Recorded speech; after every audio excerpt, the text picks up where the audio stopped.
vamos a ir con la quinta clase, ¿no?, de ENAM, del curso ENAM 2020, en el cual vamos a hablar de la hemorragia de la primera mitad del embarazo, también llamada primer trimestre, ¿correcto? Donde la causa más frecuente, recuerden, es el aborto, ¿no? La causa de hemorragia obstétrica en el primer trimestre o primera mitad del embarazo más frecuente es el aborto, ¿no? Luego está el embarazo ectópico y luego la enfermedad trofoblástica, como vamos a ver. Muy bien, ¿cómo definimos el aborto? El aborto es una pérdida del embarazo cuando está por debajo de las 22 semanas, un ponderado por debajo de 500 gramos o una longitud cráneo-caudal menos de 25 centímetros. Podemos definirlo así, ¿ya? Entonces es una pérdida por debajo de las 22 semanas, menos de 500 gramos, menos de 25 centímetros. El 80%, doctores, viene a ser aborto precoz, es decir, el que ocurre en las primeras 12 semanas. Es el más frecuente, el aborto precoz. Cuando ocurre en más de 3 o más oportunidades de manera consecutiva, se llama recurrente, ¿ya? 3 o más consecutivos o 5 alternantes. 3 o más consecutivos o 5 alternantes se llama aborto recurrente o abortador habitual. El 20% de los abortos son tardíos, pasado las 12 semanas. ¿Y ahí qué es lo que te preguntan? La etiología, ¿no, chicos? La etiología más frecuente del aborto precoz, ahí está resaltado, pregunta de examen, son las cromosomopatías. También te pueden decir factor ovular, factor genético, es lo mismo. Factor ovular, factor genético, cromosomopatías es la causa más frecuente de aborto precoz, lo cual está asociado ¿a qué? A la edad materna. De ahí que te pregunten el factor de riesgo más importante para aborto, la edad de la madre. A mayor edad, mayor riesgo de abortos, ¿no?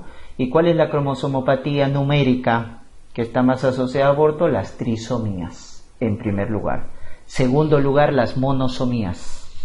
Tercer lugar, ya las poliploidías. Entonces, en la cabeza, trisomía. Sobre todo, ¿de qué par? 16. La trisomía del par 16 es la causa más frecuente de abortos. Pero, ¿qué otras causas tenemos de aborto precoz? ¿No? Causas endocrinológicas como la diabetes tipo 1, está bien asociado a aborto, insuficiencia lútea o defecto de la fase lútea. Bien, infecciones connatales como TORCH, clamidia también está bien asociada a aborto, ¿no? La infección también por listeria también está asociada a aborto. Enfermedades inmunológicas como lupus, recuerden que el lupus empeora en el embarazo, está asociado a aborto, está asociado a óbito, sobre todo a complicaciones hematológicas y nefrológicas. SAF, ¿no es cierto? Cuando te hablan de aborto recurrente, óbito, asociado a trombosis. Ese es el dato, ¿no?, de SAF. Aborto, óbito, parto pretérmino asociado a trombosis, ya sea arterial o ya sea venoso. Síndrome antifosfolipídico. ¿Qué hay que pedir? Anticoagulante lúpico y anticardiolipina, ¿no es cierto? Anticoagulante lúpico, anticardiolipina, ¿no? Muy bien. Tenemos también por acá el útero septado como malformación, ¿no es cierto?, anatómica que está asociada a aborto. Los miomas, ¿qué miomas? Si te preguntan en ginecología, está asociado a abortos el que invade la cavidad uterina, que es el mioma submucoso, ¿no? El mioma submucoso. También tabaco, alcohol, plomo, ¿no? El saturnismo, ¿verdad? En cambio, en el caso del aborto recurrente, recuerden acá, la causa más frecuente es idiopático, ¿ya? Si te preguntan de aborto recurrente, idiopático es la causa más frecuente. Y de aborto tardío, la causa más frecuente, incompetencia cervical. La incompetencia del cervix está asociado a pérdidas tardías, recurrentes, indoloras. Ese es un dato importante.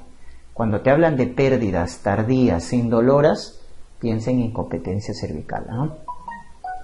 Muy bien. ¿Cuáles son los tipos de aborto? Que esta es una pregunta frecuente en los exámenes, ¿no? Los tipos de aborto. En el caso de los tipos de aborto vamos a ver lo siguiente, ¿ya? Los tipos de aborto son cuando el cuello está cerrado. Si usted te dicen, ¿no? Recuerden que en una hemorragia primera mitad se puede hacer tacto vaginal, y al tacto vaginal, si te dicen que el cuello está cerrado, entonces rápidamente tú tienes que ver la vitalidad del embrión. ¿Y cómo ves la vitalidad del embrión? Con ecografía transvaginal. Entonces, si la ecografía transvaginal te dice que el embrión está vivo, entonces es una amenaza de aborto. ¿Qué es la amenaza de aborto? Es una hemorragia en la cual el cuello está cerrado y el embrión está vivo. Pero si te dicen que el cuello está cerrado y el embrión está muerto, no hay actividad cardíaca, no hay movimientos, ¿no es cierto?, por parte del producto, ese es un aborto diferido, también llamado aborto retenido, cuyo dato que tienes que acordarte es que se complica con CIT, coagulación intravascular diseminada. ¿Qué aborto se complica con CIT?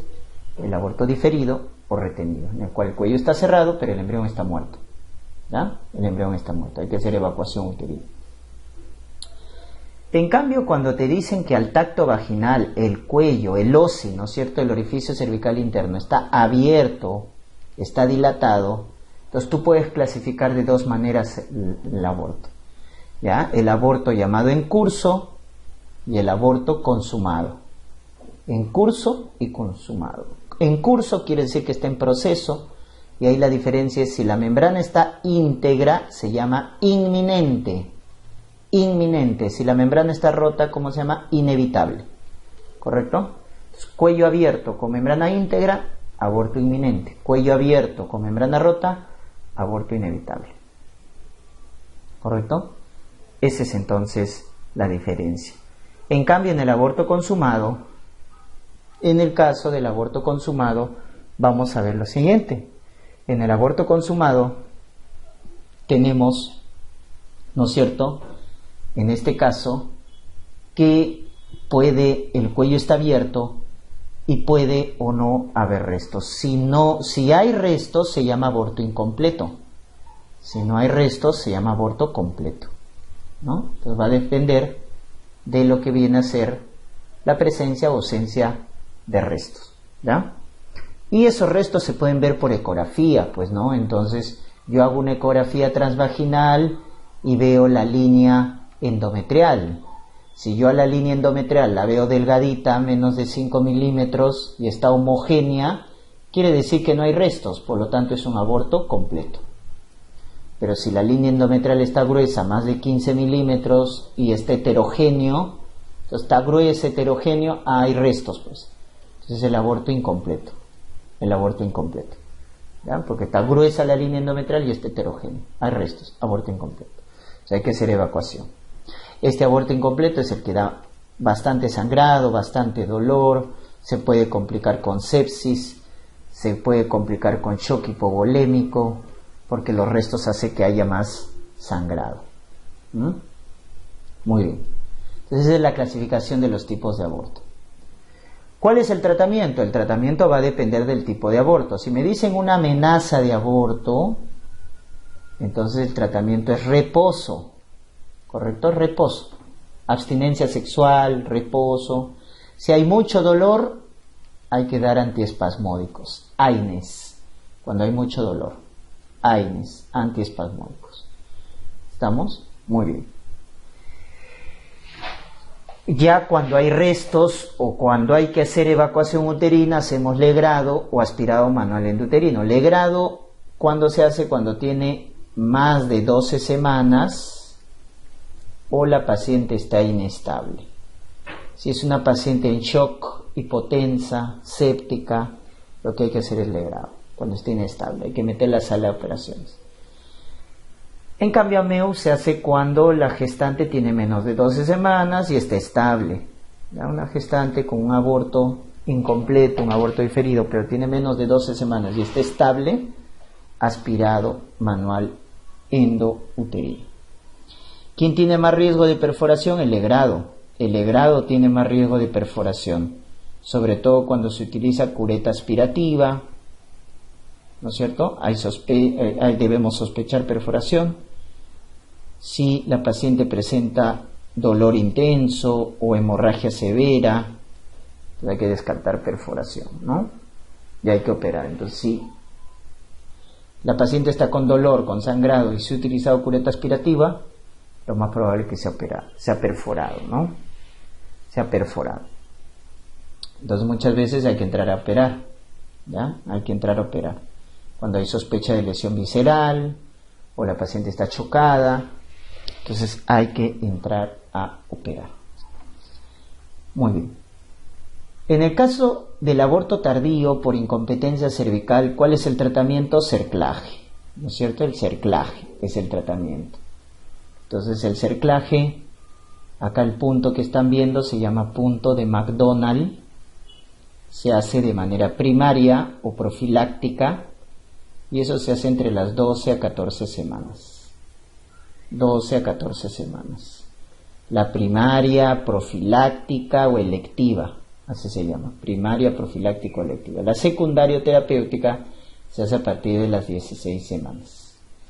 ¿Ya? El cerclaje a partir de las 16 semanas ya es secundario o terapéutico, ¿no? Muy bien, y ese cerclaje se deja durante todo el embarazo y se retira cuando llega a término, ¿no? Luego ya depende de la causa del aborto. Por ejemplo, si es una insuficiencia lútea, el tratamiento es darle progesterona micronizada, insuficiencia lútea. Si es una paciente con SAF, hay que darle anticoagulación con heparina y antiagregación plaquetaria con aspirina. Hay que darle heparina y aspirina, ¿no? Entonces va a depender de la etiología del aborto, ¿no? Muy bien. La segunda causa de hemorragia primer trimestre es el embarazo ectópico. En el caso del embarazo ectópico, como su nombre lo indica, vamos a ver de que el embarazo se desarrolla fuera de la cavidad uterina. ¿Cuál es el más frecuente, no? El más frecuente, 90%, se localiza en la ampolla, o sea, en la trompa. El más frecuente es el embarazo tubárico, o sea, en la trompa. ¿Y en qué parte de la trompa? En la ampolla, en el tercio externo, donde se producía la fecundación normalmente. Ahí se va a dar el ectópico más frecuente. El istmo es el dato es el que tiene mayor riesgo de rotura precoz. Mayor riesgo de rotura precoz. Se puede romper a las 6 semanas, 8 semanas. ¿Ya? Es el istmo. El intersticial es el que tiene rotura tardía. Rotura tardía. Y sangra de manera severa. Es una hemorragia severa, donde incluso hay que hacer histerectomía, porque justo está en el límite de la trompa con el útero. ¿Ya? Entonces, si te dicen que ectópico tiene sangrado severo y la rotura es tardía, entre las 8 y 16 semanas, es el intersticial, ¿no? Luego ya más raros, infundibular, ovárico, el abdominal que puede llegar a término, ¿no? El intramural, el cervical, etc. El embarazo ectópico se produce más frecuentemente en mujer joven, a diferencia del aborto, ¿no? Cuyo factor de riesgo era mujer mayor. A mayor edad en la madre, mayor riesgo de aborto. Acá no, mujer joven, cuyo factor de riesgo más frecuente es esto: enfermedad pélvica inflamatoria. Es el factor de riesgo más frecuente. Pero el que tiene más riesgo relativo, más RR, es la cirugía tubárica. La cirugía tubárica es el que tiene más RR para embarazo ectópico. Y EPI es el factor de riesgo más frecuente, la colocación de DIU, el antecedente ya de un embarazo ectópico, ¿no es cierto? Endometriosis, tabaco, etc. ¿No? Son factores de riesgo para embarazo ectópico. ¿Cuál es la triada clínica? La triada clínica para aborto ectópico que siempre debes buscar: dolor, amenorrea y sangrado. Dolor, amenorrea y sangrado. Donde, como pueden ver, lo más frecuente es dolor. Dolor pélvico, dolor a la palpación de los anexos, dolor a la movilización cervical. O sea, parecido a EPI, ¿no? La clínica más frecuente es dolor, ¿ah? Dolor en la zona baja, dolor pélvico, etcétera, con retraso menstrual o beta-HCG positivo y sangrado, ¿ya? Sangrado. Si ese sangrado es muy severo, eso es por una rotura tubárica, donde decimos que el ectópico sea complicado, porque acá la paciente va a estar chocada, va a estar hipotensa, va a estar con signos peritoneales, rebote, Bloomberg positivo. ¿Y eso por qué se produce? Porque se ha producido un hemoperitoneo. Al romperse el ectópico, el sangrado se hace a la cavidad peritoneal, por eso genera signos peritoneales, y como es pérdida de sangre, la paciente se choca. Por eso toda mujer joven que ingresa chocada con un abdomen agudo y signos peritoneales, debo descartar ectópico roto. Tú ves una mujer joven, chocada, hipotensa y con signos peritoneales, descarta ectópico roto, ¿no? Muy bien. ¿Con qué evaluamos un embarazo ectópico? Con ecografía y beta-HCG. Con eso evaluamos. Entonces, si el beta-HCG sale menos de 1500, la ecografía no nos sirve. ¿Por qué? Porque si el beta-HCG cuantitativo es menos de 1500, es normal que no haya nada en la ecografía. Entonces no nos sirve. Entonces, ¿qué vamos a hacer cuando el beta-HCG es menos de 1500? Hacemos un beta-HCG seriado. Repetimos el beta-HCG. Entonces, al repetir, vamos a ver que no hay duplicación. ¿Se acuerdan que el beta-HCG duplicaba cada 48 horas? Le mencioné en su clase de fisiología. Acá no duplica. Eso se llama patrón en meseta.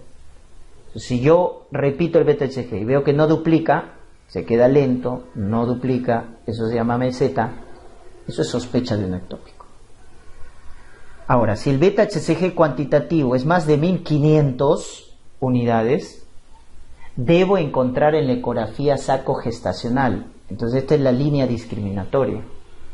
Cuando el beta-HCG es más de 1500, cuantitativamente, debo encontrar saco gestacional. Pero ¿qué encuentro? Miren en la ecografía, útero vacío. Útero vacío. Si tú tienes una mujer con un beta-HCG más de 1500 y el útero está vacío, sospecha ectópico. O imagen paranexial o líquido libre en la cavidad peritoneal. Eso es sospecha de ectópico. Pero con un beta-HCG más de 1500.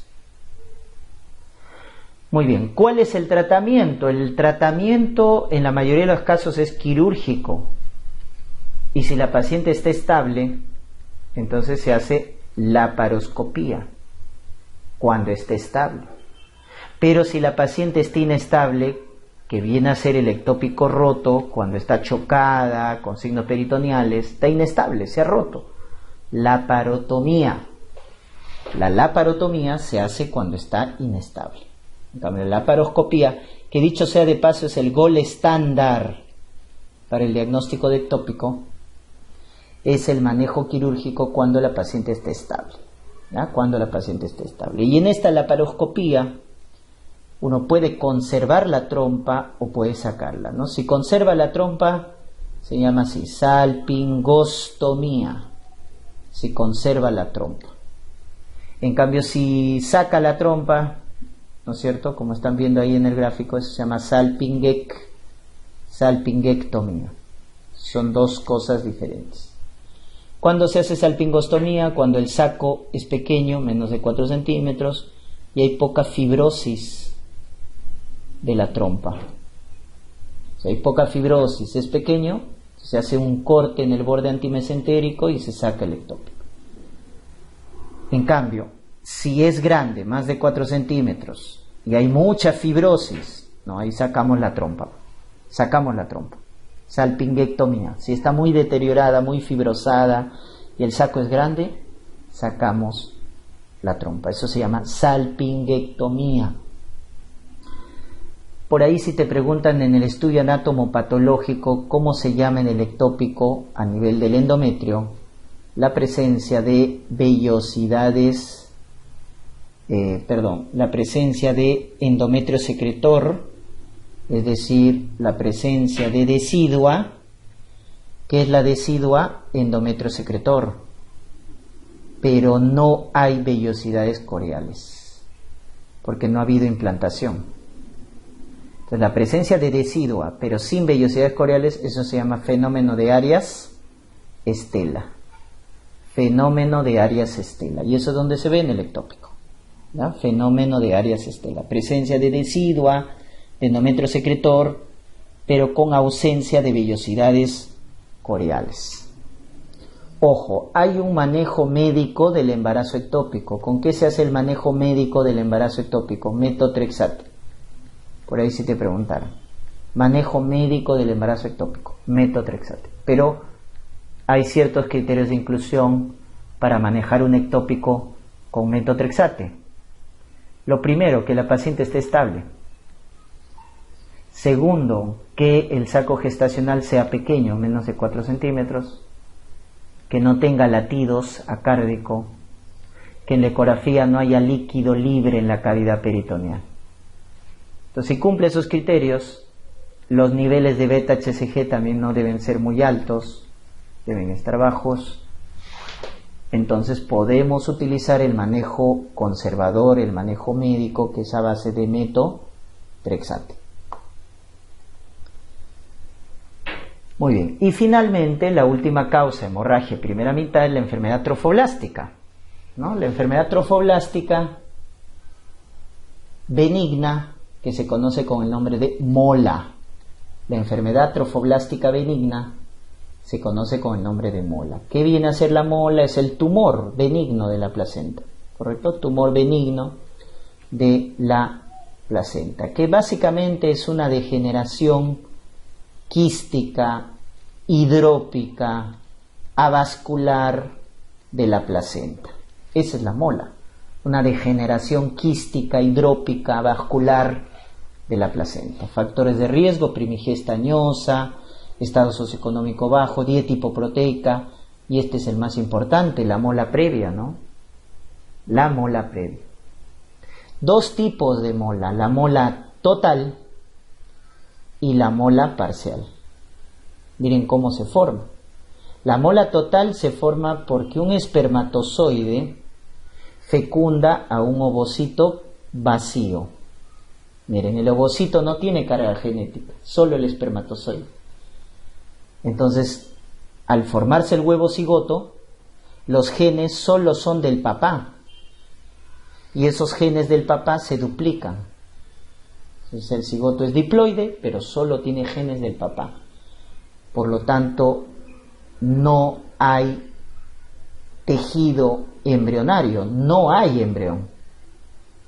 Por eso se llama mola total, porque todo es mola, no hay embrión, es diploide y solo tiene genes del papá. Es el más frecuente y es el más grave, dicho sea de paso. En cambio, la mola parcial, miren por qué se produce. El ovocito acá sí tiene carga genética, pero es fecundado por dos espermatozoides, es decir, se produce una dispermia, y eso es alterado, ¿no? Porque lo normal es que un espermatozoide fecunde un ovocito, o sea, lo normal es la monospermia. Entonces, ¿por qué se produce la dispermia? Porque falló, ¿no es cierto?, la reacción de Zona, ¿se acuerdan? La reacción de Zona, o también llamado reacción cortical. Porque esa reacción de zona cortical hacía que un espermatozoide fecunde solo un ovocito. Entonces falló, por eso se produce la dispermia. Entonces, el huevo cigoto va a tener triploide, va a tener genes de la mamá y del papá. Y sí hay embrión, porque participa la mamá. Y ese embrión, pero es no viable, ¿no? Es un embrión, pero que no se va a desarrollar. Es no viable. Esas son las características de la mola parcial. Si hay embrión, es triploide y hay genes del papá y de la mamá. Entonces, diferente al total. ¿Cuál es la clínica más frecuente de la mola? Sangrado, doctores. Metrorragia, sangrado. Es la clínica más frecuente. ¿Ya?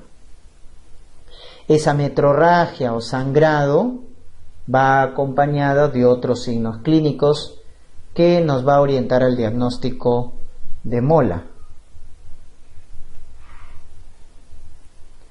Entonces, como por ejemplo, ¿cuál?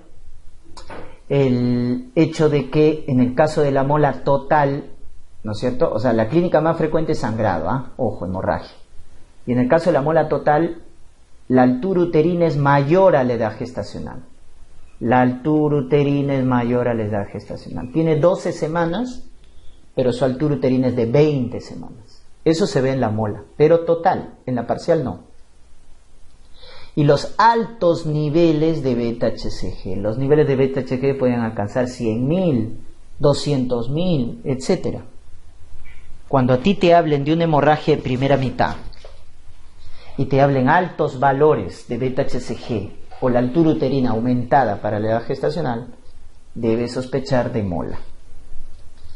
Luego ya tiene sus datos, ¿no? Por ejemplo, la expulsión de los pellejos de uva es un dato específico, pero raro, o sus complicaciones. ¿Cuál es la complicación más frecuente?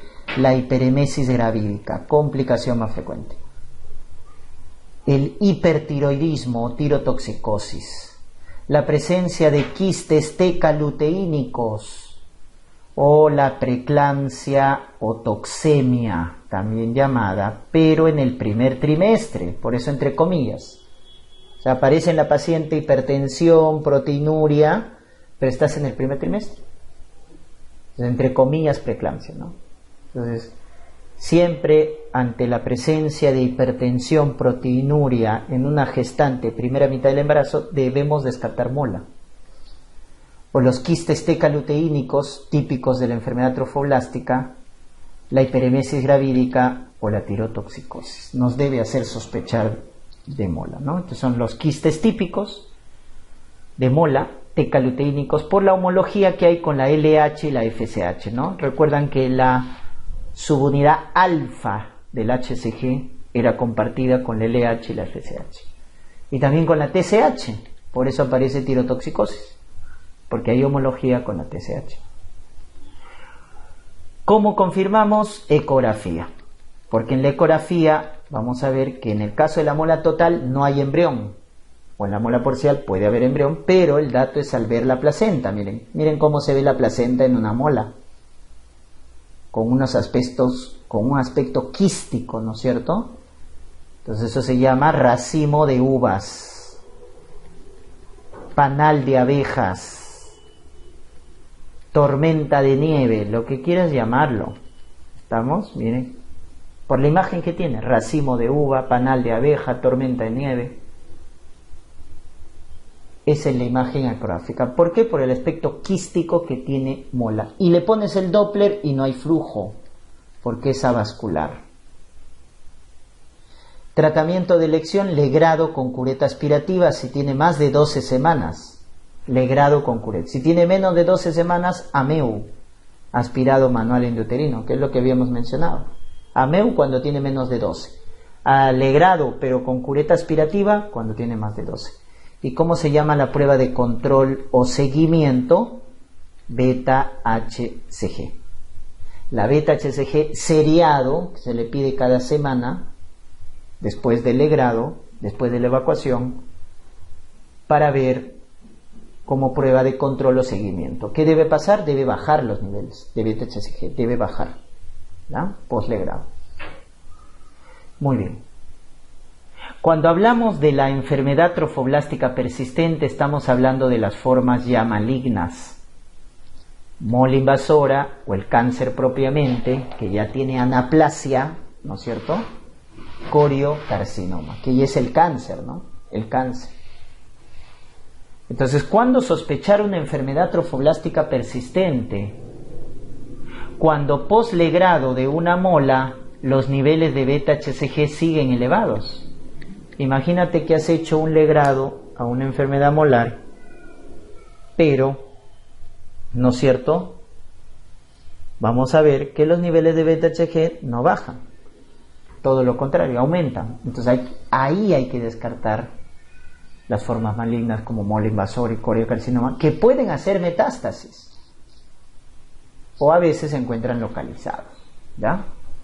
Miren, de tantas formas malignas, el 60% va precedido de mola, doctores. Por eso cuando una mujer tiene un embarazo molar, debe recibir anticonceptivos al menos por un año. Al menos por un año. porque si vuelve a quedar embarazada, hay riesgo de forma maligna. El 60% va a precedir el MOL, 23% de aborto, 10% de gestación normal y el 5% de novo, ¿no? Primario. Debuta con una forma maligna, que es lo más raro. La clínica es sangrado, ginecorragia y si hay metástasis a la vía urinaria, hematuria, a la vía al pulmón, hemoptisis, que es lo más frecuente. ¿Cuál es la metástasis más frecuente de coriocarcinoma? Pulmón. Pues mujer con ginecorragia y hemoptisis, descartar coriocarcinoma. Hematoquesia, tubo digestivo, sistema nervioso, infarto cerebral. Entonces hay que buscar metástasis. Entonces hacemos un barrido tomográfico, ¿no? TAC cerebral, TAC torácico, abdominopélvico, para buscar metástasis. Entonces de ahí salen los estadios clínicos de la FIGO, de la Federación Internacional de Ginecobstetricia. Estadio 1 es el estadio localizado, porque está el útero. Estadio 2, y hecho metástasis, pelvis, vagina. Estadio 3, metástasis pulmonar, que es la más frecuente, la metástasis más frecuente, pulmón. Y 4, cerebral, hepática, etc. ¿Ya? Son los 4 estadios clínicos de la FIGO, ¿no? Muy bien. ¿A quién vamos a recomendar histerectomía? Al estadio 1, pues, que está localizado. Entonces ahí histerectomía. No hay metástasis, le sacamos el útero. Pero en una mujer que ya no desea tener hijos o tiene más de 40 años. Esa es la condición. Tiene que estar localizado, estadio 1, y ya no desea tener hijos o tiene más de 40 años. Entonces ahí recomendamos la histerectomía. Pero ¿qué pasa si es un estadio 1, está localizado, pero la mujer es joven, tiene 25 años, etcétera, menos de 40 años, y desea tener hijos? Pues no le puedo hacer histerectomía. Entonces hay que hacer un manejo más conservador. Entonces si está en estadio 1 y quiere tener hijos, es joven, quimioterapia profiláctica a base de metotrexate. Eso se llama quimioterapia profiláctica. Entonces en el estadio 1 tenemos dos opciones. O le saco el útero o le doy metotrexate. Dependiendo de qué, del deseo reproductivo de la madre. Si ya tiene estadio 2, estadio 3, estadio 4, ya eso tiene metástasis, por lo tanto ya no le puedo hacer histerectomía ni quimioterapia profiláctica. No, hay la quimioterapia para estadios avanzados con metástasis, se hace quimioterapia terapéutica. Quimioterapia terapéutica. Factores de mal pronóstico, si te preguntaran, ¿cuáles son los factores de mal pronóstico en las formas malignas? Niveles de beta-HCG muy alto, tiempo de enfermedad más de 4 meses, edad de 40 años, metástasis, cerebro, hígado, es mal pronóstico. Pulmón es buen pronóstico. Cerebro, hígado, mal pronóstico. Quistes tecaluteínicos grandes, más de 5, más de 6 centímetros. También se asocia con mal pronóstico, ¿ya? Muy bien, entonces esos son los factores de mal pronóstico en la enfermedad trofoblástica, pero ya persistente, que son las formas malignas.